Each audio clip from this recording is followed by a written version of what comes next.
ระหังสัมมาสัมพุทโธภควาพุทธังภควันตังอภิวาเทมิสวากขาโตภควตาธัมโมธัมมังนัมสสามิ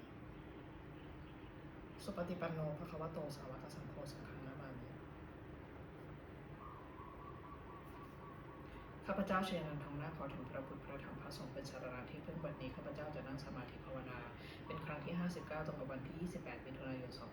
2569เพื่อเป็นการปฏิบัติบูชาคุณพระพุทธเจ้าและเป็นอาจาริยบูชาคุณครูบาอาจารย์อันมีองค์หลวงปู่ทวดและหลวงปู่ศิลาเป็นที่สุดขอจิตใจของข้าพเจ้าจงรวมลงเป็นสมาธิโดยเร็วด้วยเถิดขอเทพเทวดาเจ้าทั้งหลายโปรดจงมาอนุโมทนาในการนั่งสมาธิเจริญจิตภาวนาของข้าพเจ้านี้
ดแผ่เมตตาให้ตนเองอาหังสุขิโตโหมิขอให้ข้าพเจ้ามีความสุขอาหารนิทุกโขโหมิขอให้ข้าพเจ้าปราศจากความทุกข์อาหังอเวโรโหมิขอให้ข้าพเจ้าปราศจากเวรอาหังอัพยาปชโยโหมิขอให้ข้าพเจ้าปราศจากอุปสรรคอันตรายทั้งปวงสุขีอัตตานังปริหารามิขอให้ข้าพเจ้าจงมีความสุขกายสุขใจรักษากายวาจาใจให้พ้นจากความทุกข์ภัยทั้งปวงเถิดบทสวดแผ่เมตตาให้สรรพสัตว์ทั้งหลายสัพเพสัตตาสัตว์ทั้งหลายที่เป็นเพื่อนทุกข์เกิดแก่เจ็บตายด้วยกันทั้งหมดทั้งสิ้นอเวราหุนตุจงเป็นสุขเถิดอย่าได้มีเวรแก่กันและกันเลยอัพยาปชยาหุนตุจงเป็นสุขเถิดอย่าได้เบียดเบียนซึ่งกันและกันเลยอาดิคาหุนตุจงเป็นสุขเถิดอย่าได้มีความทุกข์กายทุกข์ใจเลยสุขีอาตานังปริหารันตุจงมีความสุขกายสุขใจรักษาตนให้พ้นจากทุกภัยทั้งสิ้นเถิดบทแผ่เมตตาอุทิศสัพเพสัตตาสัทธาโหนตุอเวราสุขชีวิโนขอให้สัตว์ทั้งหลายอย่าได้มีเวรแก่กันและกันเลยจงเป็นผู้ดำรงชีพอยู่เป็นสุขทุกเมื่อเถิดกตังปุญญังพลังมหังสัพเพภคีเพราะวันตุเตขอให้สัตว์ทั้งหลายจงได้เสวยผลบุญที่ข้าพเจ้าได้บำเพ็ญด้วยกายวาจาใจแล้วนั้นเถิดบัดนี้ข้าพเจ้าได้นั่งสมาธิภาวนาจบครบถ้วน1 ชั่วโมงแล้วขออานิสงส์อันพึงมีนี้ขอให้เป็นปัจจัยให้ข้าพเจ้าได้เข้าใกล้กระแสพระนิพพานแม้ขณะยังบำเพ็ญอยู่ให้ข้าพเจ้าแคล้วคลาดปลอดภัยจากทุกโศกโรคภัยอันตรายทั้งปวงให้มีแหล่งรายได้อันสุจริตมั่นคงเป็นสัมมาอาชีพอันชอบธรรมคำว่าไม่มีคำว่าอดอยากคำว่ายากจนขออย่าได้มีแก่ข้าพเจ้าให้ข้าพเจ้าเจริญทางโลกและทางธรรมต่อไปและขอถวายอานิสงส์จากการปฏิบัติภาวนานี้แด่องค์หลวงปู่ทวดและองค์หลวงปู่ศิลาขอให้องค์หลวงปู่ศิลามีธาตุขันธ์แข็งแรงอยู่เป็นที่พึ่งแก่พวกข้าพเจ้าไปอีกนานๆอีกทั้งขอเทพเทวดาทั้งหลายผู้ได้อนุโมทนาสาธุการในบุญกุศลนี้โปรดประสิทธิ์ประสาทพรน้อมส่งอนุภาพแห่งมงคลไปสู่วัตถุมงคลหลวงปู่ทวดยอดเศรษฐีมนต์มหายันหลวงปู่ศิลารวมถึงวัตถุมงคลทั้งปวงที่สามสิ่งมงคลได้จัดสร้างขึ้นให้เปี่ยมด้วยพุทธานุภาพเทวานุภาพและฤทธานุภาพอันศักดิ์สิทธิ์อำนวยผลให้เป็นสิริมงคลแก่ผู้ครอบครองและผู้บูชาทุกประการเทอญ